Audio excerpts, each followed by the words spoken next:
వి వైద్యనాథన్. ఈ పేరు పెద్దగా పరిచయం లేకపోయిండొచ్చు, కానీ ఇప్పుడు ఈ స్టోరీ వింటే ఖచ్చితంగా గుర్తుపెట్టుకుంటారు. ఈయన ప్రముఖ ప్రైవేట్ బ్యాంకుకు CEO అండ్ MDగా ఉన్నా తన దాతృత్వ సేవల ద్వారానే ఎక్కువ మందికి సుపరిచితం.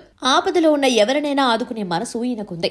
ఇలా ఇప్పటి వరకు బ్యాంక్ లో తన వాటాలో నుంచి షేర్లను గిఫ్ట్ గా ఇస్తూ వస్తున్నారు. ఇప్పటి వరకు 80 కోట్ల విలువైన షేర్లు తన స్నేహితులు సహా ఇంకా ఆపదలో ఉన్న ఎందరికో పంచిపెట్టారు. ఇప్పుడు మరో 7 లక్షల షేర్లను 5 వేర్వేరు వ్యక్తులకు విరాళంగా ఇచ్చి మంచి మనసు చాటుకున్నారు. ఆయనే IDFC first bank CEO Vaidyanathan. IDFC first bank share ధర ప్రస్తుతం 78 లెవెల్స్ లో ఉండగా 7 లక్షల షేర్ల విలువ సుమారు 5.5 కోట్ల వరకు ఉంటుంది. అంటే ఇంత విలువను దానం చేశారన్నమాట. ఈ 5 వ్యక్తుల్లో చాలా మంది తెలియని వారే ఉన్నారు. దీంట్లో రిటైర్డ్ ఎయిర్ ఫోర్స్ అధికారి కూడా ఒకరున్నారు. ఆయనే retired wing commander Sampath Kumar. అయితే ఇక్కడ ఆసక్తికరమైన విషయం ఏంటంటే, సంపత్ కుమార్ గతంలో ఎప్పుడో వైద్యనాథన్ కు 1000 రూపాయలు రుణమిచ్చారట. దానిని గుర్తుపెట్టుకున్న వైద్యనాథన్ ఇప్పుడు ఆ స్నేహాన్ని మరవకుండా ఆ రోజుల్లో చేసిన సాయానికి ఎన్నో రెట్లు విలువైన షేర్లను గిఫ్ట్ గా ఇచ్చారు. మొత్తం సంపత్ కుమార్ కు సీనియర్ సిటిజన్ కు మెడికల్ అసిస్టెన్స్ కింద 2.5 లక్షల షేర్లు గిఫ్ట్ గా ఇచ్చారు. వీటి విలువ 2 కోట్ల వరకు ఉంటుంది.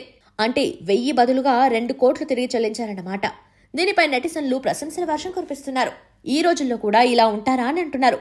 సంపత్ కుమార్ తో పాటు తాజాగా వైద్యనాథన్ సాయం చేసిన వారిలో మనోజ్ సహాయ్ అనే వ్యక్తి బ్యాంకర్ కు సన్నిహితుడే. ఇతనికి 50,000 షేర్లు ఇచ్చారు. ఇల్లు కొనుగోలు చేసేందుకు సమీర్ మాత్రే అనే వ్యక్తికి మరో 50,000 షేర్లు ఇచ్చారు. ఇంకా సహోద్యోగి మరణంతో అతని బంధువులకు విరాళంగా 75,000 షేర్లను మయాంక్ మృణాల్ ఘోష్ కు సాయంగా అందించారు. కనోజీ అనే వ్యక్తికి 2.75 లక్షల షేర్లు గిఫ్ట్ గా ఇచ్చాడు. వీరితో వైద్యనాథన్ కు ఎలాంటి వ్యక్తిగత సంబంధాలు లేవు.